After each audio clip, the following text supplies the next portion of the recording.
पाहू शकताय आपले मोदक, उकडीचे मोदक किती मऊ लुसलुशीत तयार झालेले आहेत आणि चवीला तर फार अप्रतिम लागतात. चला तर मग आपण रेसिपी जाणून घेऊया उकडीच्या मोदकांची. नमस्कार मैत्रिणींनो, स्वागत आहे तुमचं शीतल्स फूड कॉर्नरमध्ये. आज आपण बनवणार आहोत बाप्पाच्या आवडीचे, बाप्पाच्या निरोपासाठी, बाप्पाला निरोप देण्यासाठी उकडीचे मोदक. त्यासाठी मी इथे 1.5 वाटी ओल्या नारळाचा चव घेतलेला आहे. 1 वाटी किंवा त्यापेक्षा थोडंसं कमी मी इथे गूळ घेतलेला आहे आणि खसखस घेतलेली आहे 1 चमचा आणि थोडेसे काजू घेतलेले आहेत. चला तर मग आपण सुरुवात करूया. पॅन मी गरम करत ठेवलेला होताच. त्यामध्ये मी खसखस आणि काजूचे काप घातलेले आहेत. त्यानंतर मी घालणार आहे ओल्या नारळाचा चव. शक्यतो ओल्या नारळाचा जो चव आहे ना, तो आपण खोवून घ्यायचा आहे. विळीवर खोतात ना तसं खोवून घ्यायचा आहे. मिक्सरमधून बारीक करून घ्यायचा नाहीये, त्याने टेक्स्चरही बरोबर येत नाही आणि दिसायलाही छान दिसत नाहीत. म्हणून शक्यतो खोवूनच आपल्याला ओला नारळ घ्यायचा आहे. आता हे थोडंसं परतलेलं आहे. त्यामध्ये मी 1.5 वाटी जो ओल्या नारळाचा चव घेतलेला आहे तो घालून घेणार आहे.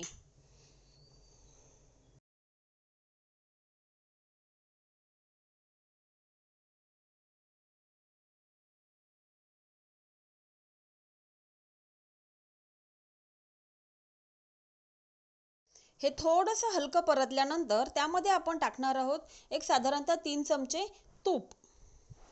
तुपाने मोदकाचं सारण जे आहे ते असं मऊसूत होतं आणि चवीलाही छान लागतं. त्याच्यामुळे आपण यामध्ये तूप घालणार आहोत.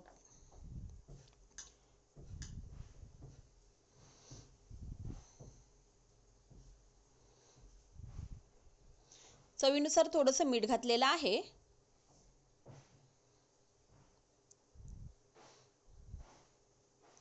आता यामध्ये आपण घालूया तूप.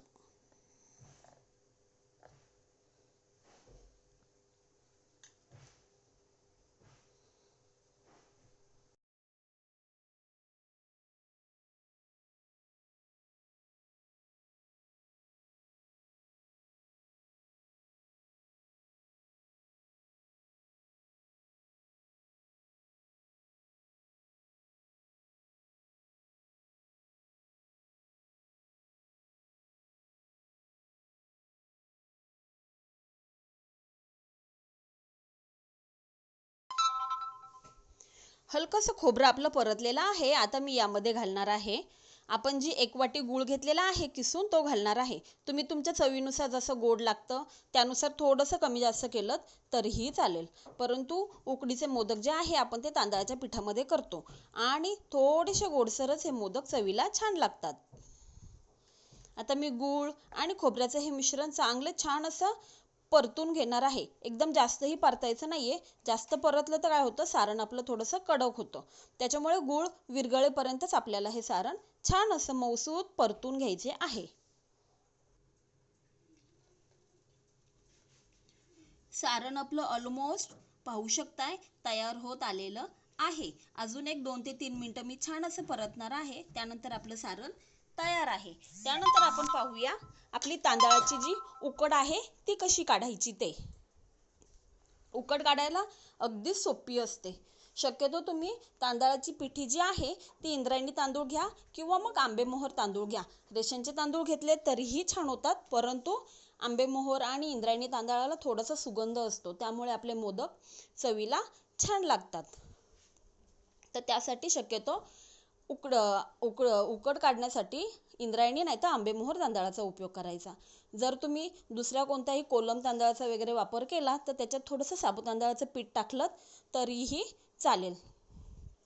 आता आपण तांदळाची उकड काढूया.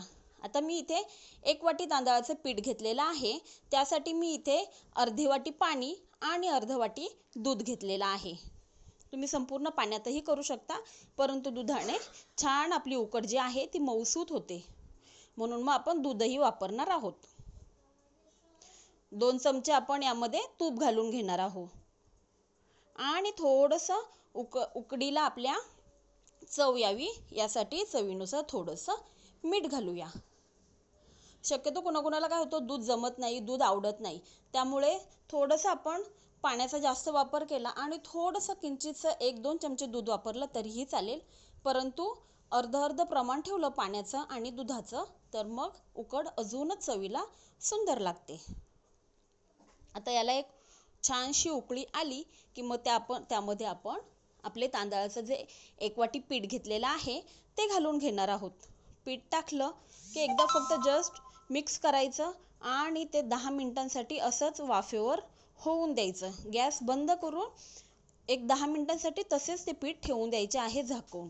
तसे झाकून ठेवल्याने आपली उकड जी आहे वाफेवरही छान मऊसूत शिजते, थोडीफार राहिलेली असते ती आणि उकड छान तयार होते.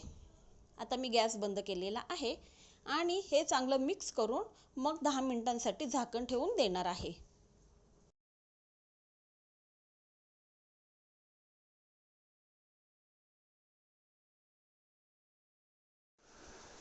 उकड आपली आता नॉर्मलशी थंड झालेली आहे. आता मी ही परातीमध्ये काढून घेणार आहे आणि परातीमध्ये काढल्यानंतर अगदी जास्त जर गरम असेल तर तुम्ही मॅशरने ही मॅश करू शकता किंवा मग हातानेच मळून घ्यायची आहे. माझी ही उकड आता बऱ्यापैकी नॉर्मल झालेली आहे, त्याच्यामुळे मी हातानेच हिला छान असं मळून घेणार आहे. आपल्याला यामध्ये पाण्याचा वापर करायचा नाहीये. गरज पडलीच तर तुम्ही थोडासा तुपाचा हात लावून हिला मळू शकता. पण असं अचूक प्रमाण जर घेतलं पिठीचं आणि पाण्याचं तर मग पाण्याचीही गरज पडत नाही. आता मी थोडंसं तूप लावून याला छान मऊसूत मळून घेणार आहे.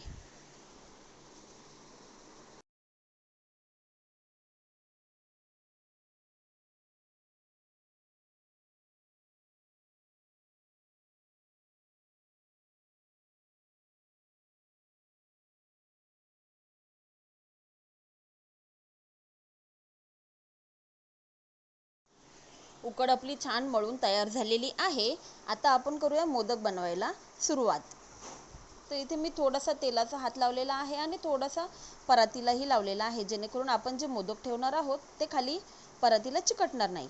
आणि मोदकाच्या साच्यालाही थोडंसं तूप लावून घ्यायचं आहे. अगदी नाहीच लावलं तरीही चालतं, परंतु थोडंसं तूप लावून आपल्याला उकड आपलं जे तांदळाचं पीठ आहे ते भरून घ्यायचं आहे. अगदी पॅक भरायचे आहे, जेणेकरून ज्या मोदकाच्या पाकळ्या आहेत, कळ्या आहेत त्या छान फुललेल्या अशा खुलून दिसतील. पॅक भरायचे आहे आणि शक्यतो पारी ही एकदम पातळ धरायची आहे, जेणेकरून आपलं सारण त्यामध्ये भरपूर बसेल. अशी अंदाजे दाबवून घ्यायची आहे आणि मग त्यामध्ये सारण भरायचे आहे आपल्याला.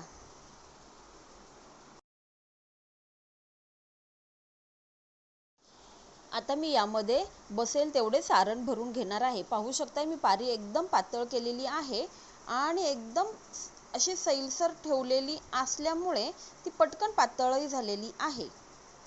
आता मी त्यामध्ये सारण भरून घेणार आहे.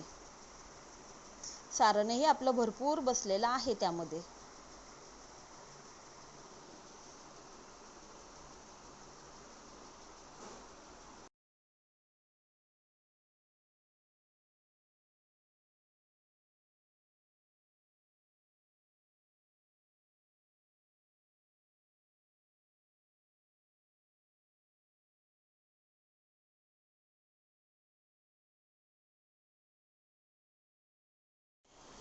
अशा प्रकारे पाहू शकताय तयार झालेला आहे आपला सुंदर असा मोदक. पाहू शकताय कळ्या वगैरे किती छान मस्त आलेल्या आहेत.